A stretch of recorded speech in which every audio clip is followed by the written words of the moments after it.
اللہ کے فضل سے میں نے عین جوانی کے اندر 17-18 سال کی عمر میں حزب البحر کے چلے ہر سال کیے.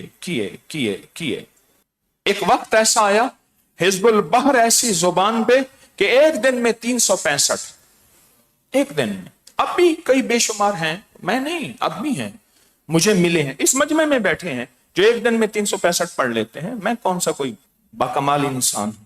وہ تو جذبوں کی بات ہے، روزے کے ساتھ، پوری توجہ کے ساتھ. اور یہ نہیں ہے 24 گھنٹوں میں. مجھے ایک درویش نے فرمایا حزب البحر کا جمال دیکھنا چاہتا ہے کمال. میں کہا ہاں. کہ فلاں سفر کر. میں نے سفر کیا. کہا سفر مشقتوں والا کرنا، سہولتوں والا نہ کرنا. میں نے کہا ٹھیک. میں ایک بس پہ گیا، رات ہو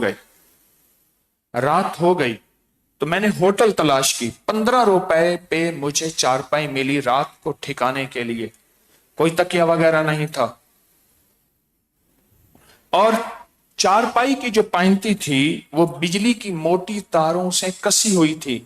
وہ چارپائی ڈھیلی ہوتی تو تار کھینچتے تھے، تار ٹوٹتی تھی، ربڑ کے اندر سے نکل کے کانٹا بن جاتی تھی. سمجھ آئی نہیں آئی؟ بجلی کی تاریں تھی نا، اس میں باریک باریک تاریں ہوتی ہیں، ان باریک تاروں سے مل کے بجلی کی تار بنتی ہے موٹی. انہوں نے پائنتی کی جگہ پہ وہ تار لگائی ہوئی تھی. ادھر کروٹ بدلتا تھا تو تار چپ جاتی تھی، شی نکلتی تھی. ادھر کروٹ ساری رات یوں 15 روپے دے کے گزری. صبح کہیں سے 2-3 روپے کا کھانا ناشتہ کیا. ایک ویگن تیار تھی، فلاں جگہ جا رہی، اس میں بیٹھا. ویگن نے سفر کیا، آگے اس نے چھوڑا. اب آگے جانا تھا، حکم تھا مشقتوں کا سفر کرنا ہے.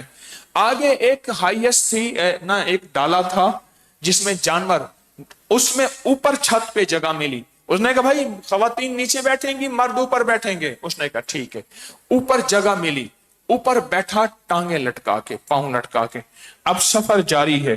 اس نے ایک جگہ چھوڑا، پوچھا تو انہوں نے کہا یہ سڑک جا رہی اس درویش کی مزار پہ. میں وہاں گیا اور میں نے وہاں جا کے حزب البحر پڑھی. مجھے انہوں نے فرمایا یہ درویش بہت بڑے عامل ہیں اور عملوں کے بھی اس میں ایک حزب البحر بھی ہے. حزب البحر کے عامل ہیں.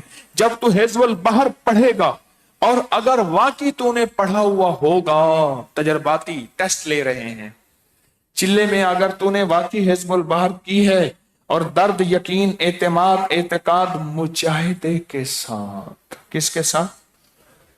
کس کے ساتھ؟ اگر تو نے مجاہدے کے ساتھ پڑھی ہوگی، یہ حزب البحر تیرے ساتھ خود پڑھنا شروع کر دیں گے، ان کو اتنی محبوب ہے.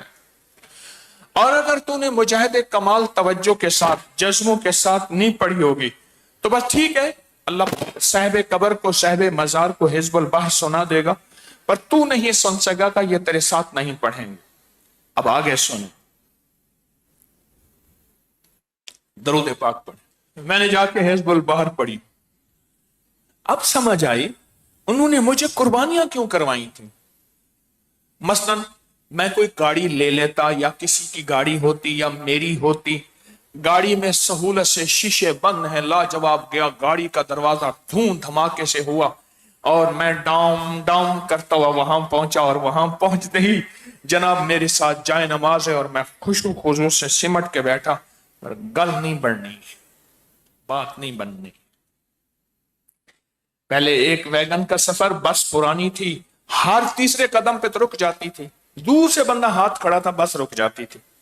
اس نے رات کو آ کے پہنچایا. آگے کہانی ختم. 15 روپے کرائے پہ رات کو چارپائی ملی جس کے سرہانے تکیہ تھا نہیں. پاؤں کی طرف سارے کانٹے ہو گئے ہوئے تھے، پیتل کی تاروں کے سارے کانٹے. آگے پھر کہانی آگے چلتے چلتے جب میں وہاں جا کے بیٹھا اور میں نے اول آخر درود پاک پڑھا اور حزب البحر پڑھنے شروع کی. سچ پوچھیں ابھی آدھی ہی نہیں پڑھی تھی، مجھے میرے ساتھ آوازیں آنا شروع ہو گئیں جیسے میں پڑھ رہا ہوں کوئی اور بھی پڑھ رہا. میں نے دائیں بائیں دیکھا، میں نے کہا کون آ گیا؟ کوئی نہیں تھا. پھر بھی مجھے خیال نہیں آیا پڑھ. اچانک خیال آیا تجھے کہا نہیں تھا کہ ہم تیرے ساتھ پڑھیں گے؟ پھر بھی شک میں ہے. بس وہ سی آوازیں آنا شروع ہو گئی. پھر میں نہیں پڑھ رہا. میرے ساتھ کوئی اور بھی پڑھ رہا. میں نے اندر ہی اندر کہا کہ سرکار اپنا جلوہ تو دکھائیں. آپ ہیں کون؟ اپنا جلوہ تو دکھائیں. پڑھتے رہے. تھوڑی دیر کے بعد ایک صاحب آئے، بڑی خوشو سے پرانی سی ٹوٹی چٹائی پڑی تھی، اس پہ آ کے بیٹھ گئے. میرے ساتھ وہی آواز ادھر سے آنا شروع ہو گئی. اب قبر کے اندر سے بند ہو گئی، مزار کے اندر سے ادھر سے آنا شروع ہو گئی. ایک دم احساس ہوا دیکھ لیں ہم ہیں. گلے لگایا، محبت کی، پیار کیا، عطا کیا، جو بھی. آپ درد اور غم کی کیفیتوں سے پڑھ کے دیکھیں تو صحیح. ساری آسانیوں کے پیکج لے، آسانیوں کے پیکج کے ساتھ ملے گا بھی تو وہی.